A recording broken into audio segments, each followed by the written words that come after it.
함께 읽은 말씀 가지고 바나바가 데리고 이런 제목으로 함께 은혜를 나누려고 합니다. 제목이 좀 애매하죠? 네. 동사가 없어가지고 서술어가 없어서 바나바가 데리고. 네. 오늘 읽은 본문의 마지막 절이 눈치채신 분 계시겠습니다만은 올해 교회 표어의 앞부분입니다. 네. 눈치를 채셨어야 되는데. 네. 자, 올해 교회 표어가 뭔가요? 올해 우리 교회 표어가 네. 앞부분 또 까먹으셨다 그죠? 자, 표 있죠? 한번 보여주세요. 네, 같이 읽겠습니다. 교회가 평안하여 든든히 서가고 거침없이 담대하게 전하니라. 네, 아멘. 그게 이제 우리 주보에 이제 매년 앞에 바뀌어지는 표어입니다. 근데 그 부분 앞부분이 오늘 9장 31절의 말씀을 이제 앞부분으로 했고요. 뒷부분은 사도행전 제일 마지막 절이 이제 그렇게 거침없이 담대하게 전하니라로 끝나게 되어 있습니다. 그래서 평안하면서 든든히 서가는 우리 교회가 되기를 원하고 우리들의 모든 자세는 항상 거침없이 담대하게 나아가는 우리들이 됐으면 좋겠다. 그런 기도 제목으로 우리가 올 한 해를 진행하고 있습니다. 자, 교회가 평안하고 든든히 서가게 되는 변화가 어디서부터 시작됐느냐? 네, 오늘 말씀이 누구에 대한 말씀이냐면 바울에 대한 이야기입니다. 그런데 바울이 아직 사울일 때, 원래 사울은 어떤 사람이었냐면 교회를 박해하던 사람입니다. 그리고 스데반의 죽음 앞에서 증인으로 섰던 사람이고 뿐만 아니라 교회를 잔멸했던 사람, 예루살렘 교회를 아예 쑥대밭으로 만들어버렸던 사람, 그리고 예루살렘 교회가 어느 정도 정리가 되니까 다메섹의 유대인들, 다메섹의 교회 그리스도인들이 많이 나가 있다는 이야기를 듣고 다메섹에도 가서 예수 믿는 사람들을 잡아오려고 아예 공문을 받아가지고 가던 사람. 그러니까 이 사울이라고 하는 존재가 교회의 평안을 다 무너뜨렸던 존재였던 것이죠. 그런데 결론적으로는 이 사울이 변화되어 바울이 되고 나니까 교회가 평안하고 든든히 서갔다라고 하는 것이고요. 바로 그 바울이 어떻게 했느냐? 거침없이 담대하게 복음을 전하게 된 것입니다. 오늘 그 사울이 바울 되는 그 과정 속에 있는 내용이에요. 그래서 이 사울이 바울이 되는 과정 속에서 이 변화로 말미암아서 교회의 문제가 사라지고 바로 하나님의 은혜가 임하였다라고 하는 것입니다. 오늘 우리의 교회 가운데, 우리의 모든 공동체 가운데, 우리 개인 가운데에 그 문제가 사라지고 근심이 변하고 부흥의 동력이 되어져서 교회가 평안하여 든든히 서가고 하나님을 경외함과 성령의 위로로 그 수가 더하는 교회가 되기를 소망합니다. 아멘. 우리가 지난주는 어린이 주일이어서 디모데후서 말씀을 가지고 이제 디모데의 거짓이 없는 믿음에 대해서 우리가 살펴봤고, 그러다 보니까 이제 중간에 좀 끊어졌습니다만은 사실 우리가 이제 이 스토리로 이렇게 쭉 보고 있을 때에 지금 사울이 다메섹으로 가는 도중에 예수님을 만나고 복음을 전하게 되는 그 장면을 지금 보고 있습니다. 그런데 우리가 알기는 사울이 다메섹으로 가는 그 도중에 예수님을 만났어요. 그리고 난 다음에 눈이 멀었죠. 그리고 아나니아가 와서 안수하면서 성령에 충만해서 그 즉시로 다메섹에 들어가서 복음을 전하기 시작하니까 바로 사울이 바로 바울 된 것처럼 보여져요. 그러나 그렇지 않아요. 오늘 본문에 과정이 이렇게 짧게 나와 있긴 합니다만은 이 기간이 최소 3년이에요. 그러니까 지금 오늘 우리가 지금 본문을 26절부터 읽었지만 19절부터 우리가 살펴볼 텐데요. 19절부터 31절까지의 이 과정이 3년 정도 걸렸어요. 그걸 이제 보게 될 텐데요. 그리고 그 사울이 바울이 되면서 이제 결국에 바울이 됐는데 결국에 우리가 알고 있는 그 바울의 모습으로 딱 나타나는 것은요. 약 한 20년이 지난 다음이에요. 그러니까 사울이 바울이 된 것, 그러니까 말 그대로 사울의 이름이 바울로 바뀌어진 그때가 이 사울이 변화되고 난 다음에 약 한 20년 가까이 됐을 때예요. 그러니까 우리가 그 과정 속에서 이 한 사람이 채워져 가는 것들을 볼 수 있는데, 그리고 오늘 마침 어버이 주일이기도 하고 또 다음 주에 스승의 주일이기도 하기 때문에 지난주는 우리가 약간 부모의 입장에서 이렇게 아래를 바라보는 자세로 우리가 무언가를 함께 살펴보았다면 오늘은 우리가 이 아래에서 부모의 세대, 가르치는 자의 세대를 바라보는 어떤 이 상향으로서의 무언가를 좀 바라봤으면 좋겠다. 그런 생각을 갖게 됩니다. 이 사울이 바울이 되기까지 언제나 함께 있었던 사람이 누구냐면 바나바예요. 그리고 그 바나바에 늘 따라다니는 단어가 하나 있는데 바나바가 데리고 오라고 돼 있단 말이죠. 오늘 그것을 우리가 좀 살펴보려고 합니다. 첫 번째로 우리가 살펴볼 것은요, 박해자 사울, 박해의 대상이 되다. 자, 박해자가 되는 것과 피박해자가 되는 것은 다르죠. 지금 이것이 얼마나 큰 변화입니까? 사울은 박해하는 사람이었어요. 그런데 곧바로 그가 변화되고 나니까 박해를 받는 사람이 되었다라고 하는 것을 볼 수가 있습니다. 아까 말씀드린 것처럼 우리가 읽은 본문은 26절부터 31절까지만 읽었지만 다루려고 하는 내용은 19절부터 31절까지입니다. 바울이 변화됐어요. 그리고 바울이 변화되고 나니까 본래 다메섹의 교회를 잡고 다메섹의 교회의 사람들을 잡아가려고 했던 사람이 다메섹에 가는 도중에 예수님을 만나서 아나니아를 통해 변화를 받고 났더니 이 과정은 아나니아만 아는 거예요. 그죠? 우리가 알고 있는 소문은 뭐냐면 아나니아가 원래 다메섹에 살고 있었단 말이에요. 그러니까 다메섹에게 주의 성령이 나타나셔서 말씀하실 때에 아나니아야 네가 가면 사울이 있다. 그 사람에게 안수해라. 그렇게 말씀하실 때에 아나니아가 뭐라고 이야기하냐면 이 사울이 어떤 사람입니까? 그가 예루살렘의 교회를 무너뜨린 사람입니다. 그리고 지금 다메섹에 오고 있다고 우리가 들었습니다. 그런데 왜 오느냐? 다메섹에 있는 교회, 다메섹에 있는 예수 믿는 자들을 잡으려고 오는 것을 우리가 알고 있습니다. 그렇게 예수님 앞에, 성령 앞에 말을 하고 있잖아요. 그러니까 다메섹에 있는 교회에는 이미 사울이 오고 있다는 소문이 퍼져 있어요. 그래서 이제나 저제나 사울이 나타날까 기다리고 있는 거잖아요. 기대하고 있다기보다 마음의 준비를 하고 있었을 거란 말이에요. 사울이 지금 예루살렘으로부터 대제사장들에게 우리를 잡으려고 공문 받아가지고 온다더라, 지금 이 소리를 들은 거잖아요. 그런데 중간에 어떤 일이 있었는지는 모르는 거죠, 다메섹에 있는 사람들은. 그런데 지금 말 그대로 이 사울이 다메섹에 등장했어요. 그러면 우리가 어떻게 생각하겠습니까? 사울이 왔어! 이럴 거 아닙니까? 그런데 사울이 와서 교회 어딨냐? 이렇게 말하지 않고 예수 그리스도가 우리의 주가 되신다, 우리의 구세주가 되신다, 이걸 전하고 있는 거예요. 여러분 같으면 어떻겠습니까? 지금 사울이라고 하는 악명 높은 사람이 온다고 들었는데 사울이 오자마자 복음을 전하고 있어요. 그러면 교회도 놀라고 그 사울을 기다리고 있었던 유대인들도 놀라고 그 장면이 오늘 나타나게 되는 것입니다. 반전도 이런 반전이 없죠. 그죠? 하나님은 없는 것을 있게 하시는 하나님이십니다. 로마서 4장 17절 우리가 먼저 읽어보면은요, 기록된 바 내가 너를 많은 민족의 조상으로 세웠다 하심과 같으니 그가 믿은 바 하나님은 죽은 자를 살리시며 없는 것을 있는 것으로 부르시는 이시니라. 아멘이십니까? 하나님 앞에는 불가능한 것이 없습니다. 우리 찬양 중에 Nothing is impossible 이라는 노래가 있거든요. 근데 장난을 치려고 그러지? 그 찬양을 들으면 Nothing is impossible 이래야 되는데 들으면 Nothing is possible 이렇게 들려요. 잘 안 들으면. 그래서 제가 여러분 모르는데 저 혼자 괜히 생각나서 어쨌든 하나님 앞에 불가능은 없습니다. 할렐루야. 사울이 그렇게 등장했으니 놀라고 당황한 것은 교회도 유대인들도 마찬가지죠. 지금 이 사울의 등장은요, 모든 사람에게 혼돈을 주는 그런 존재가 되어 있어요. 그 말씀을 한번 읽어보겠습니다. 사도행전 9장 19절 하반절부터 21절까지인데요.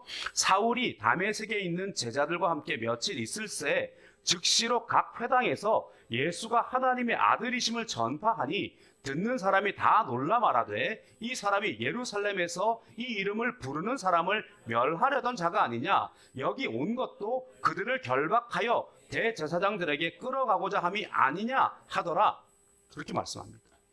교회는 지금 숨죽이고 추위를 바라보고 있겠죠. 믿는 사람들은 이게 진짠가 아닌가 이러고 보고 있을 거예요. 그리고 유대인들은 이 사람 왜 이러지? 이렇게 생각하고 있을 거예요. 그런데 오랜 시간이 지났어요. 그런데 이 사람이 바뀌지가 않는 거예요. 그러니까 유대인들이 결국 얘가 미쳤거나 잘못됐거나 둘 중에 하나니까 죽여야 된다, 이렇게 되는 거죠. 22절부터 25절까지 이렇게 말씀합니다. 사울은 힘을 더 얻어 예수를 그리스도라 증언하여 다메섹에 사는 유대인들을 당혹하게 아니라 여러 날이 지나매 유대인들이 사울 죽이기를 공모하더니 그 계교가 사울에게 알려지니라. 그들이 그를 죽이려고 밤낮으로 성문까지 지키거늘 그의 제자들이 밤에 사울을 광주리에 담아 성벽에서 달아 내리니라. 아멘. 그렇게 지금 사울이 변화되었어요. 다메섹에서 복음을 많이 전했어요. 그랬더니 이제 사람들이 죽이려고 하니까 사울을 광주리에 담아서 이제 도망을 보낸 거죠. 그러고 난 다음에 오늘 읽은 본문으로 이어지는 거예요. 이 사울이 예루살렘에 등장하네요.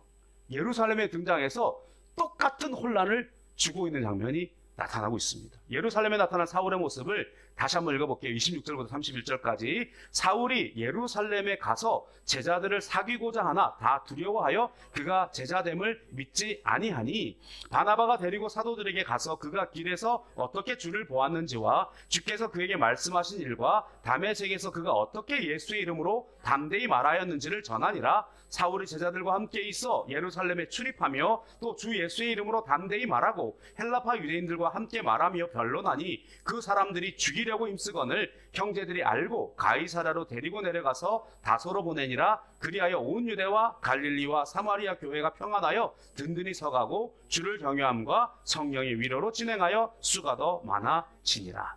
아멘. 오늘 우리가 보면은요, 25절과 26절 사이가 즉시인 것 같아요. 그런데 사실은 그 사이가 3년여의 시간이 있었다는 걸 알 수 있어요. 우리가 정확하게 다메섹에서 3년 있었는지, 혹은 다메섹을 떠나서 예루살렘으로 갈 때까지 3년의 시간이 걸렸는지는 알지 못해요. 그런데 갈라디아서에 보면 바울이 이때를 추억하고 있는 때가 있어요. 어쨌든 사울이 어쨌든 예루살렘에 짠 하고 나타났습니다. 그랬더니 또 다 놀라울 수밖에 없는 거잖아요. 여러분 역으로 생각해 보겠습니다.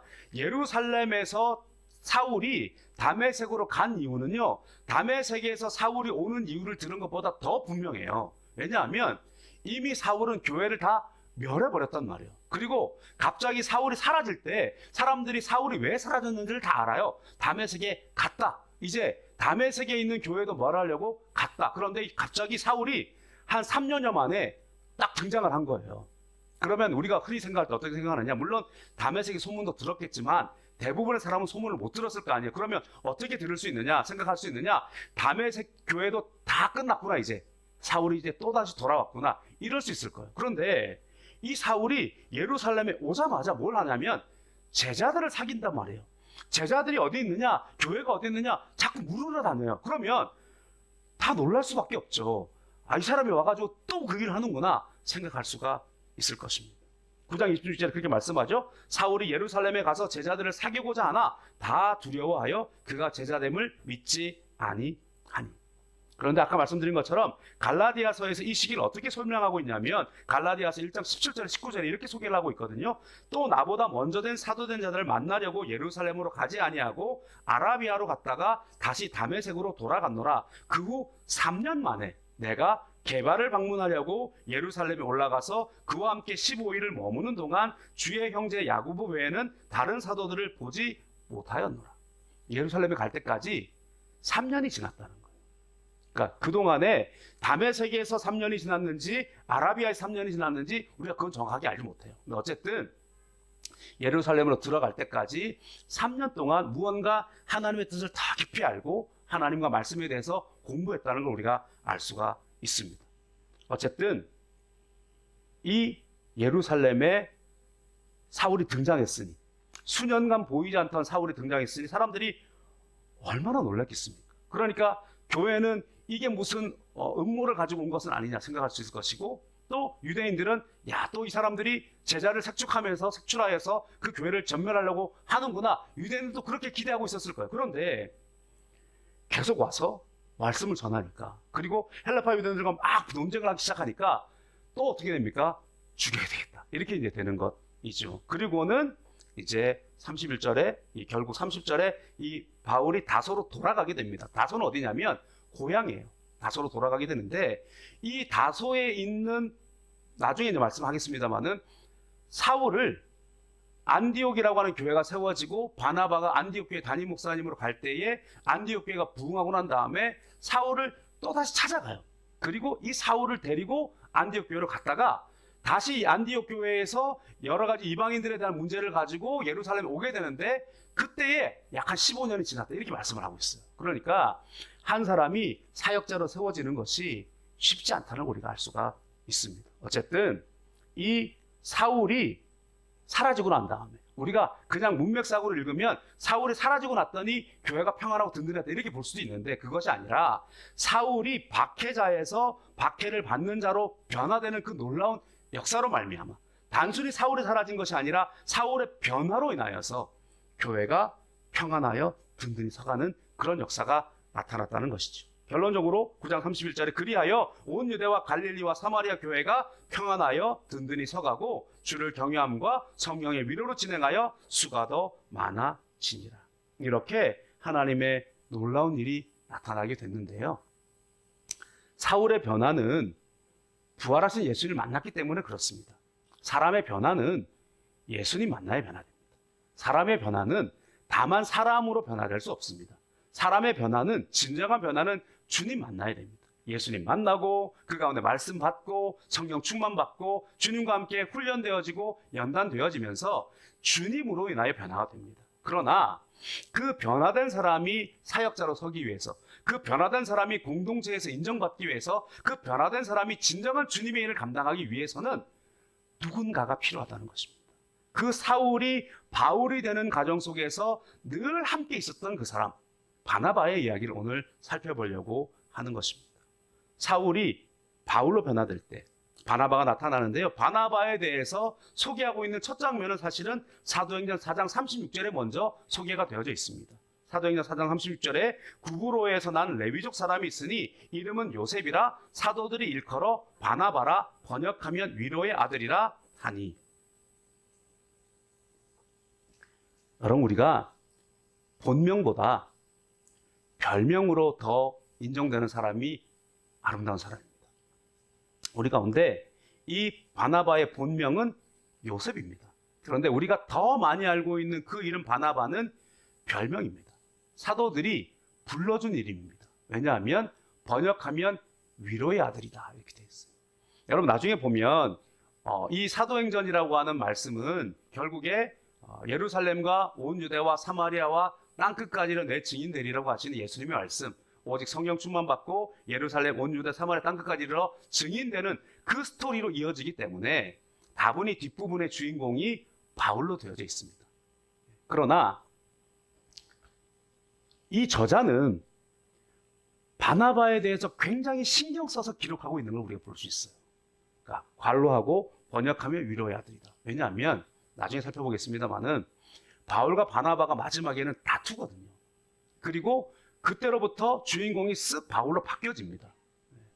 왜? 스토리가 그렇게 가야 하기 때문에 바울을 위주로 쓰긴 합니다만, 그러나 이 저자는 누가인데요. 이 저자는 누가라서 바울의 제자입니다. 바울의 동역자입니다. 그럼에도 불구하고 군데군데 기록되고 있는 것에 바울에 대해서 묘사하고 있는 그 수식어들은요, 바울에 대한 이 수식어는요, 바나바를 섬세하게 표현하고 있어요.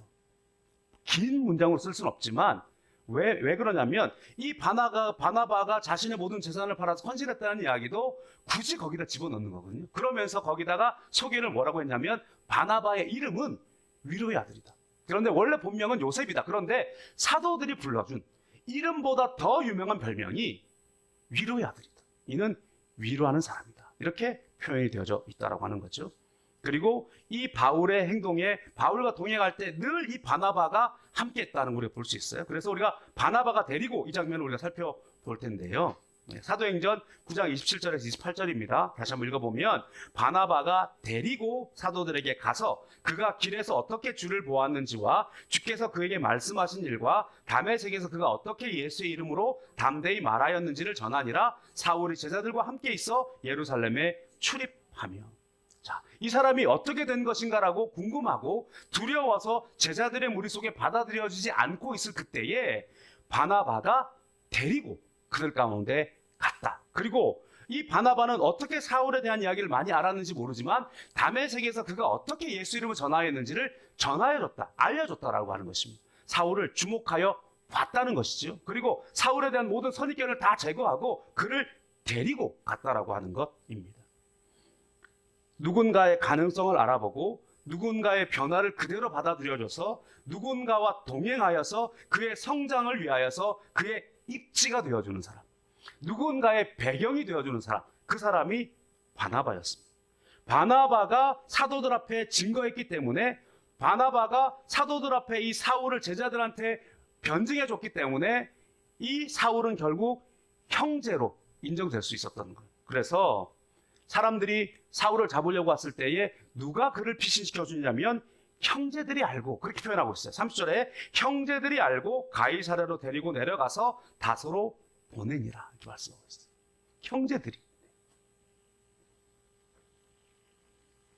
그리고 아까 말씀드렸던 것처럼 이 다소에서 주님을 묵상하고 있었던 이 사울을 또다시 이끌어내서 이 사역의 중심으로 데리고 가는 사람이 바로 바나바입니다. 훗날에 이 스토리가 이어지면서 이때에 흩어진 사람들이 안디옥에 가서도 복음을 증거하는 사건이 나오죠. 그리고 안디옥에 교회가 생겼다라고 하는 이야기를 듣고 예루살렘 교회가 안디옥에 파송한 담임 목사는 바나바예요. 그런데 바나바가 안디옥에 가서 열심히 사역을 하면서 교회가 부흥했어요. 수가 더 많아졌어요. 이제 동역자가 필요했어요. 그때의 바나바가 굳이 다소로 내려가서 사울을 찾아냅니다. 그때에도 여러분 표현해 보면 이 누가는요 바나바 앞에 이렇게 수식어를 쓰고 있어요. 사도행전 11장 24절부터 26절 한번 볼 텐데요. 바나바는 착한 사람이요 성령과 믿음이 충만한 자라. 이에 큰 무리가 죽게 더하더라. 자, 안디옥 교회가 바나바가 착한 사람이고 성령과 믿음이 충만한 사람이어서 큰 무리가 더했다. 그죠? 그리고 난 다음에 바나바가 사울을 찾으러 다소에 가서, 여기서 이 찾으러 가요. 룩포예요. 자세히 찾는단 말이에요. 그러니까 찾으러 가는 것이 약속해가지고 오늘 한번 찾으러 와. 그래서 한번 만나자 이런 게 아니고요. 찾아다녔다는 이야기. 이 단어는요. 예수님의 부모가 예수님을 예루살렘에서 잊어버리고 하룻길쯤 갔다가 되찾아서 자세히 물으며 찾아갔던 그 표현과 같은 단어를 쓰고 있어요. 다소에 사울을 찾으러 다닌 거예요. 그리고 만났어요. 그리고 26절에 만남에 안디옥에 데리고 와서 둘이 교회에 1년간 모여있어 큰 무리를 가르쳤고 제자들이 안디옥에 비로소 그리스도인이라 일컬음을 받게 되었더라. 자, 26절에 그 단어가 또 나오잖아요. 만남에 안디옥에 데리고 와서. 그죠? 바나바는요 예루살렘에 와서 사람들 앞에 의심받고 있었던 그 사울을 데리고 가서 사도들과 제자들 앞에 갔던 사람이에요. 그리고 그곳에서 함께 동역할 수 없게 되었을 때 다소에 있는 이 사울을 또 찾고 만나서 데리고 안디옥에 이제는 자신이 담당하고 있는 교회에 데리고 와서 1년간 큰 사역을 이루었던 사람입니다. 데리고. 그리고 나서 이 사울과 바나바가 이제 결국에 안디옥 교회 대표 주자가 됐는데 안디옥 교회가 부흥하고 난 다음에 잘 정돈이 되고 나니까 성령이 갑자기 말씀을 주세요. 그리고는 바나바와 사울을 따로 세우라. 그리고 선교사를 보내라. 그래서 그때에 또다시 바나바와 사울이 1차 선교여행을 떠나게 됩니다. 그때에는 바나바의 이름이 먼저 나와요. 그러니까 사실은 첫 번째 선교여행은요 바울의 1차 선교여행이 아니라 바나바의 선교여행이었습니다. 그리고 바나바와 사울이 함께 갔는데 그곳에서 갑자기 사울의 이름이 바울의 이름으로 쓱 바뀝니다. 그리고 그곳에서 하나님께서 사울을 들어쓰시기 시작합니다. 어느 순간인가부터 그 순간에 사울의 이름이 바울로 바뀌기 시작하는 그 순간부터 그 무리는 바나바의 무리가 아니라 바울의 무리가 됐습니다. 그리고 그 순간부터 그 이름을 말했던 순서가 바나바와 사울이 아니라 바울과 바나바로 바뀌어지게 됩니다. 그 말씀을 우리가 좀 읽어보면 사도행전 13장 2절에 주를 섬겨 금식할 때에 성령이 이르시되 내가 불러 시키는 일을 위하여 바나바와 사울을 따로 세우라 하시니. 이때는 안디옥 교회에 있을 때예요. 그런데 하나님께서 바나바와 사울을 따로 세워 선교를 보내라 라고 했던 거죠. 그래서 바나바와 사울입니다. 그런데 선교로 들어갔던 첫 번째 지역인 구브로에서 사울의 이름이 바울로 변경되기 시작해요. 사도행전 13장 9절입니다. 같이 읽어보면 바울이라고 하는 사울이 성령이 충만하여 그를 주목하고, 그죠? 이름이 싹 바뀌어요. 사울은 열망이 있는 자, 어떤 그런 뜻입니다. 그래서 우리가 흔히 사울이 큰 자 이런 뜻이고 바울이 작은 자 이런 뜻이라고 말을 하는데요. 맞습니다. 그런데 또한 사울은 히브리식 이름이고요. 바울은 헬라식 이름입니다. 그래서 이것이 전도에 용이하기 위해서 이름을 바꿔 쓰는 것도 맞습니다. 그런데 어쨌든 열망을 가진 자, 앞서고자 하는 사람, 어떤 큰 자 이런 사울의 이름이 작은 자라고 하는 바울의 이름으로 바뀌어지는 것이 이 순간이지요. 그런데 그때부터 바울과 바나바 혹은 때로는 바울과 그와 함께한 자들 이렇게 표현이 바뀌어요. 사도행전 13장 43절입니다. 회당의 모임이 끝난 후에 유대인과 유대교에 입교한 경건한 사람들이 많이 바울과 바나바를 따르니 두 사도가 더불어 말하고 항상 하나님의 은혜 가운데 있으라 권하니라. 바울과 바나바를 따르는 거죠. 순서가 쓱 바뀌어요. 그런데 이때 바나바는 이미 또 다른 사람을 하나 데리고 가고 있어요. 이게 좀 재밌죠. 그때 누구를 데리고 왔느냐? 요한이라고 하는 사람을 수행원으로 뒀다 이렇게 돼 있어요. 사도행전 13장 5절에 살라미에 이르러 하나님의 말씀을 유대인의 여러 회당에서 전할세 요한을 수행원으로 두었더라. 자, 바울과 바나바가 선교 여행을 가면서 요한이라고 하는 사람을 또 데리고 가기 시작했어요. 바나바의 눈에는요, 또 한 사람을 데리고 가야 되는 거예요. 결국 바나바는 사람을 세우는 사람, 결국 바나바는 사람을 데리고 가는 사람. 그런데 이 데리고 간 요한 때문에 바울과 바나바가 크게 다투었다 이렇게 됐어요. 1차 선교 여행 때 이제 이 중심부가 바나바에서 바울로 옮겨졌죠. 그리고 교회로 돌아옵니다. 교회로 돌아왔어요. 그런데 바울과 바나바가 1차 사역을 하는 그 동안에 이 요한이 무슨 일 때문인지 중도에 포기하고 돌아가 버렸어요. 이 요한이 마가입니다. 마가 요한이라고 하는데요. 마가인데 그가 돌아갔습니다. 그리고 난 다음에 이들이 안디옥교에 돌아왔을 때에 이방인들에게 복음을 증거하는 그 문제 때문에 그 안에 분쟁이 생겼어요. 그리고 난 다음에 예루살렘에 다시 한번 가거든요. 그게 이제 15년 정도 걸렸다는 거예요. 그런데 거기서 이방인들에게는 이제 자유로운 복음을 전하게 하자. 그리고 목매어 죽인 것이나 그런 거 외에 하지 않아도 된다. 고기 먹어도 된다. 그런 것들을 아예 편지를 써가지고 보내준 거예요. 그리고 안디옥교로 왔다가 다시 우리가 이제 이 소식을 전하러 가자라고 했을 때에 바나바가 마가 요한도 데리고 갑시다 이렇게 이야기해요. 그랬더니 바울이 안 됩니다 이렇게 이야기하는 거죠. 그래서 크게 다투었다 이렇게 됐어요. 사도행전 15장 37절 41절입니다.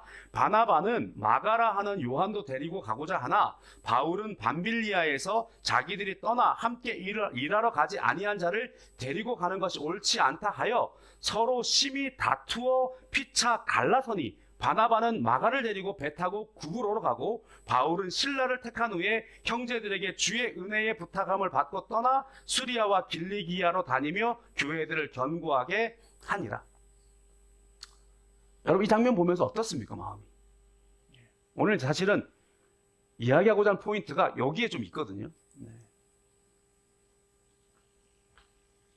바나바는 마가라는 요한도 데리고 가고자 하나 물론 이 마가 요한은 바나바의 조카입니다. 그러니까 어떻게 보면 그 어떤 이 혈연 관계가 앞설 수도 있겠죠. 그러나 바울은 밤빌리아에서 자기들을 떠나 함께 일하러 가지 아니하는 자를 데리고 가는 것이 옳지 않다. 서로 이견이 있을 수 있어요. 근데 안타까운 것은 39절이죠. 다시 한번 읽어보면 39절 말씀 다시 한번 보면 서로 심히 다투어 피차 갈라서니 바나바는 마가를 데리고 배 타고 구브로로 가고 바울은 실라를 택한 후에 수리아와 길리기아로 갔다 이렇게 돼 있어요.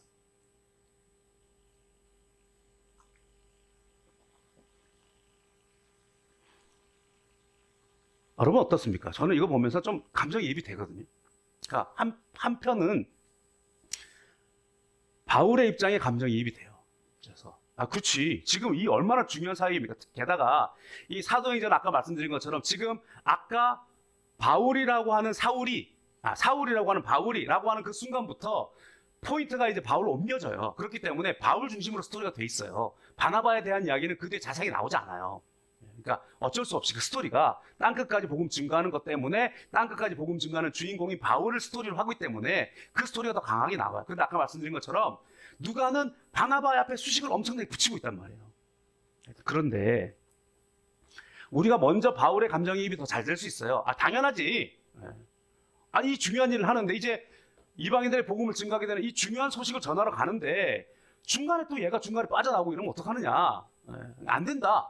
입장이 있을 수 있어요. 그죠? 바나바도 입장이 있을 수가 있습니다. 바나바 입장에서는 바나바에게 조금 더 감정을 이입해가지고 바나바는 안 그랬겠지만 생각해보면 어쨌든 크게 다퉜다고 하니까 생각해보면 야 바울 내가 누군데?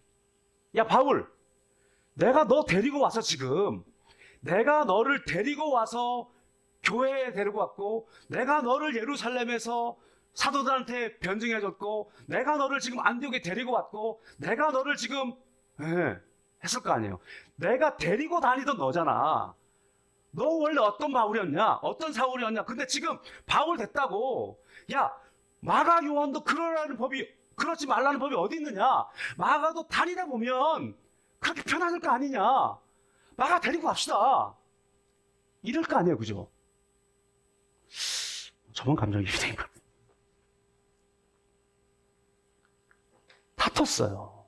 아니, 지금 이때까지가 지금 한 20년 지났다니까요, 지금. 사울이 예수님 만난 지가 한 20년 된 때예요, 지금. 한두 해 지난 게 아니에요.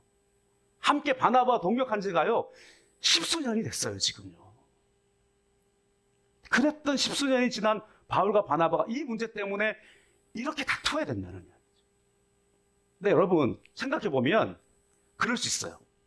제가 이제 묵상하다가요, 이렇게 아이들 키우는 것과 우리 어버이 주일도 있잖아요. 아이들을 키우는 거에 포인트를 찾았어요. 왜 그랬는가 생각해 보니까요. 자, 언제부턴가 바울의 이름이 앞서기 시작하잖아요. 여러분, 우리가 성장기나 어떤 그 회사에서 일을 하거나 때로는 어떤 사역을 하거나 데리고 다니던 사람을 앞지르는 어떤 그런 타임이 있어요. 나를 데리고 인도해줘서 나에게 복음도 전해주고, 나에게 교회 소개도 시켜주고, 나한테 뭐 주보 보는 법, 나한테 성경 읽는 법, 나한테 전도하는 법, 예배 드리는 법, 대표기도 하는 법 다 가르쳐주는 분도 있을 거 아니에요. 회사에 가면 사수가 있어요, 그죠? 사수가 있어서 신입사원 들어오면 복사기 하는 법도 가르쳐주고, 그죠? 뭐 문서 만드는 법 가르쳐주고, 오탈자 찾는 법도 가르쳐주고. 그런데 어느 순간인가 되면 비슷해질 때가 있어요. 그죠? 이제 믿음이라고 하는 것들이 자라난단 말이에요. 그리고 회사에서도 마찬가지잖아요. 뭐 실력이 더 뛰어난 사람일 수도 있잖아요. 지금 바울이 능력 면에서 더 뛰어난 사람이잖아요. 사실 학벌도 다르고. 그러니까 금방 배웠어요. 그러면 어느 틈엔가 비슷해져요. 그러면 어떻게 되느냐? 의견이 생기는 거예요. 의견이. 그리고 의견이 생기면서 어떻게 되느냐? 내가 너보다 낫다라고 생각하기 시작하는 거예요. 그죠? 바울이 꼭 그랬다는 건 아니고요. 우리 입장에 그럴 수 있다는 거예요. 그러니까 이게 여러분 생각해 보시죠. 부모 자녀 간의 관계도 한번 생각해 보세요. 부모 자녀 간의 관계. 지금 우리가 이제 어버이 주를 생각해 보면, 지금은 우리 부모를 생각하면 마음이 아프죠. 그죠? 너무 고맙고 사랑하고 짠하고 그래요. 물론 지금도 여러분 가풍이 어떤지 모르겠습니다만은 어쨌든 우리가 대부분 나와 계신 분들이 어느 정도 연륜이 있으니까 지금도 부모님 앞에서 무릎 꿇고 네 아버님, 네 어머님 이런 분 많지는 않을걸요. 이쯤 이제 우리 정도 되면 부모님 연로하시기 때문에 이제는 좀 챙겨드려야 되잖아요. 그래서 부모님한테 나무람을 듣는 게 아니라 부모님을 나무라기도 하실걸요. 저만 그런가? 네. 아유, 그러세요. 좀 말 좀 들으시라고. 뭐 이럴 때 있단 말이에요, 솔직히. 죄송합니다. 네, 꼭 유튜브를 보시니까 죄송합니다. 어쨌든 왜냐하면 이제는 우리가 데리고 다님을 당하던 아이가 아니고 이제는 거꾸로 부모님을 모시고 다녀야 되는 때가 됐잖아요. 그러니까 이제는 이게 우리가 이제 이 부모 자녀 간에는 이렇게 어느 틈엔가 이렇게 역전이 되는 경우가 있어요, 그죠? 그러나 그러면서 우리가 왜 부모님을 바라보면서 무서워하는 마음에서 짠한 마음으로 바뀌어지냐면, 우리 어릴 때는요, 여러분 한번 생각해 보세요. 이제 저 같은 경우는 중학교 3학년 때부터 저희 부친보다 키가 커졌거든요. 그러니까 신체적인 능력이 부모님을 이렇게 역전할 때가 있어요. 그죠?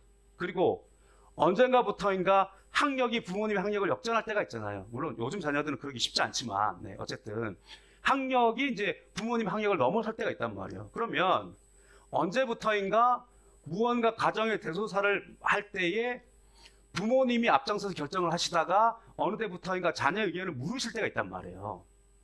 그런데 그러다가 이제 우리가 어느 순간인가는 어떤 마음이 생기냐면 이제 부모님의 그 시절을 이제 경험할 때가 있어요. 여러분 잘 한번 생각해 보세요. 청소년 때는요, 내가 우리 부모님의 청소년을 본 적이 없어요. 그러니까 공감을 못 해요. 그죠? 그런데 내가 신혼 때는 우리 부모님의 신혼도 경험을 해본 적이 없어요. 공감이 잘 안 돼요. 그런데 어느 틈엔가 이제 공감이 될 때가 있어요. 자녀를 낳고 그리고 내가 이제 우리 부모가 나를 이렇게 할 때의 그 연배가 내가 이제 따라가기 시작할 때가 있단 말이에요. 그죠? 내가 우리 부모님의 30대를 기억하고, 내가 우리 부모님의 40대를 기억하고, 내가 우리 부모님 50대를 기억하면서 내가 그때의 우리 부모의 나이라 이렇게 오버랩이 되는 때가 있단 말이에요. 청소년 때는 모르죠. 왜냐하면 우리 부모님 청소년을 못 봤으니까. 그런데 나는 우리 부모님의 30대를 봤단 말이에요.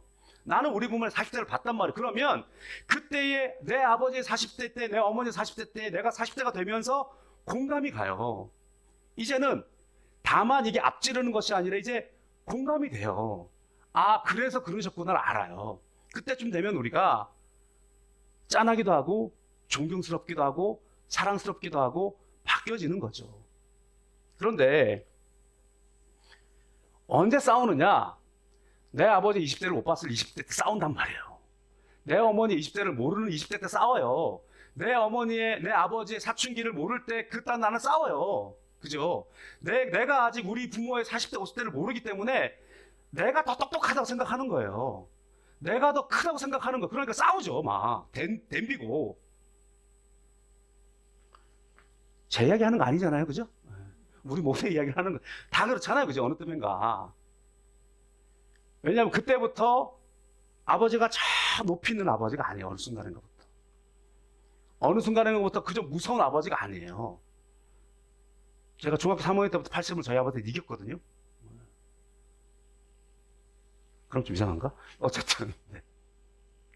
그러니까 뭔가 힘으로 이길 수 있을 것 같고 도망가고 싶고 이런 마음들 있을 거예요. 어느 틈엔가 죄송하지만 우리 부모님의 세대는 공부를 우리보다 못하신 분들이 많잖아요. 그래서 어느 틈엔가 부모를 속였어요. 우리가요. 예전에 우리 과학 선생님이 저희한테 수업 시간에 알려준 비법이 하나 있는데요. 수학책을 살 때 처음에는 수학 정석의 기본 뭐 사게 해주세요. 기초 정석 사게 해주세요. 이러면 돈 준다는 거예요. 그 다음에 뭐 무슨 이름이 복잡한 거 있어요. 뭐 이렇게 뭐 무슨 시그마 뭐 이런 거 있어요. 뭐 잘 몰라. 근데 나중에는 어떻게 이야기했냐 그러면 본인은 그랬대. 어머니한테 엄마 코사인 값 주세요. 엄마 탄젠트 값 주세요. 그랬더니 뭔지 모르니까. 지금도 그게 뭐냐 이럴 수 있으면 안 되죠. 어쨌든 저도 잘 모르지만 그러면서 이제 문제집이라고 이렇게 삥땅 치고 다녔다는 거잖아요. 그죠? 그게 무슨 말이에요? 우리 부모님이 나의 배움을 모른다는 거잖아요. 그러면서 뭔가 부모님보다 내가 많이 아는 것 같고 그러면서 부모님을 이렇게 아래로 보고 말을 안 듣기 시작할 때가 있단 말이에요. 회사에도 마찬가지잖아요. 자, 처음에는요 사수한테 말을 맨날 듣습니다. 그래서 해라 그러면 네 하고 해요. 네.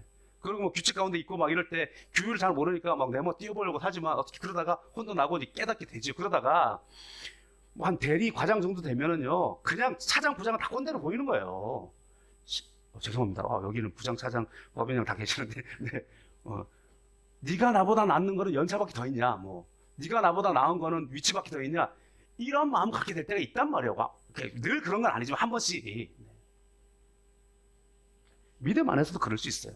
처음에는 집사님 나를 전도한 집사님 그냥 우러러 보이고 막 우러러 보이고 근데 믿음의 열림이 이렇게 쌓여가면서 보이기 시작할 때가 있단 말이에요. 그리고 의견이 생기기 시작합니다. 이때 우리가 지혜로워야 돼요. 우리가 부모님 앞에 청소년에게 말 안 들은 게 얼마나 속상합니까? 우리가 부모님 앞에 이 젊은 시절에 말 안 들은 게 얼마나 속상합니까? 그때 내가 뭘 안다고 부모님 마음을 그렇게 아프게 했나? 그런 순간이 우리가 온다는 거죠, 사실은. 바울이 바나바를 뛰어넘는 그 순간, 이제 주도권이 바울에게로 가는 그 순간, 물론 여기에 하나님의 역사가 분명히 있어요. 그러나 크게 다퉜다는 게 마음이 아프다는 거죠. 크게 다퉜다는 것이. 우리가 그 순간을 지혜롭게 잘 이겨나가는 우리들이 되었으면 좋겠다라고 하는 마음이 드는 것입니다. 어쨌든 결국에 바나바는 마가를 데리고 갑니다. 왜냐? 바나바는 이 역할이 뭐냐면 데리고 가는 사람이잖아요. 항상. 이제 더 이상 바나바는 바울을 데리고 갈 수 없는다는 걸 알아요. 더 이상 바나바는 바울이 데리고 갈 사람이 아니라는 걸 알아요. 이제 바울이 데리고 갈 사람이 있어요. 그러니까 사실은 크게 다투었지만 왜 바나바가 따로 떠나느냐? 바나바는 착한 사람이니까. 바나바는 권위자니까. 바나바는 이제 바울이 바울 될 수 있도록 놔준 걸 거예요. 그리고 바나바는 마가 요한을 데리고 구브로로 갑니다. 그리고 이제 이제부터 바울은 바울의 제자를 데리고 다녀요. 디도를 데리고 다니고 디모데를 데리고 다니고, 그리고 함께 했던 실라는 물론 동역자입니다만 실라를 데리고 함께 가고, 그리고 그 이후에 바울의 제자들이 있어요. 그래서 에베소 교회, 고린도 교회, 브리스길라 아볼로에게 편지를 쓰는 거예요. 그러면서 이렇게 바뀌어져 가죠. 그런데 결국 이 바나바는 마가를 하나님의 사람으로 변화시킵니다. 그렇죠? 이 마가가 누구입니까? 마가복음의 마가입니다. 이 마가가 누구입니까? 나중에 베드로를 따라다닙니다. 이 마가가. 그리고 베드로 전후서를 보면은요, 학문이 없는 베드로가 썼다고 말할 수 없는 아름다운 필체로 쓰여져 있다는 거예요. 왜냐? 베드로가 말로 하면 기록은 마가가 했습니다. 베드로 전후서의 대필자가 마가입니다. 그리고 마지막에 아마도 바울은 바나바를 생각했을 겁니다. 그리고 디모데후서에 바울이 디모데에게 뭐라고 편지를 하느냐? 마가를 데리고 와다오. 이렇게 말합니다. 디모데후서 4장 11절입니다. 누가만 나와 함께 있느니라. 네가 올 때에 마가를 데리고 오라. 그가 나의 일에 유익하니라. 결국에 각각의 사역이 있고 각각의 어떤 사명들이 다를 수 있습니다. 그러나 지난 주일은 어린이 주일이어서 우리가 다분히 어른의 입장에서 누군가의 어른이 되어 모범이 되는, 진실한 믿음의 그런 어떤 모범이 되는 것으로 우리가 많이 생각해 봤다면, 이번에는 한번 거꾸로 좀 생각해 봤으면 좋겠다라고 하는 생각이 있습니다. 나를 처음 교회에 데리고 가준 사람, 나를 누군가에게 소개해 준 사람, 나를 데리고 다니면서 보여주고 가르쳐주고 입지와 배경이 되어준 사람. 지금의 나는 이미 성장해서 내가 또 다른 사람을 데리고 다니고 있지만, 나를 전도한 사람, 보다 나를 더 깊은 믿음의 길로 인도한 사람, 말 그대로 나를 데리고 다닌 사람이 분명히 있습니다. 지난주에 우리가 스승이 많이 없다라고 이야기한 것은요, 내가 그보다 이미 뛰어나다고 생각했기 때문에 스승이 아니라고 생각할 수도 있습니다. 그러나 우리 가운데 어쨌든 나의 연약할 때, 나의 어리석을 때, 나의 부족할 때 나를 데리고 가준 그 사람, 한 번쯤은 감사해야 되지 않을까요? 한 번쯤은 생각해 봐야 되지 않을까요? 그리고 그것에 감사하면서, 물론 우리가 그 사람을 막 찾아가지고 고마워 인사하자 그런 건 아닙니다. 그것에 대해서 감사함으로 우리가 뭘 해야 되느냐? 내가 데리고 가는 사람을 잘 섬길 수 있는, 그리고 우리 모두는 서로가 서로에게 그런 사람이에요. 지금 여러분 지금 누구 데리고 오셨어요? 누구 데리러 가실 거예요? 우리에게 분명히 누군가를 데리고 오거나 데리러 가는 사람이 있거든요. 그리고 오늘 누군가가 나를 데리고 와서 이곳에 온 사람도 분명히 있을 거예요. 우리 모두에게는 앞장서고 뒤서서고가 아니라 항상 그렇게 같이 가는 우리들이 되어져야 하는 것입니다. 오늘 우리가 그런 함께 데리는 그런 우리들의 모습으로 주님 오시는 그날까지 함께 성장해 갔으면 좋겠습니다.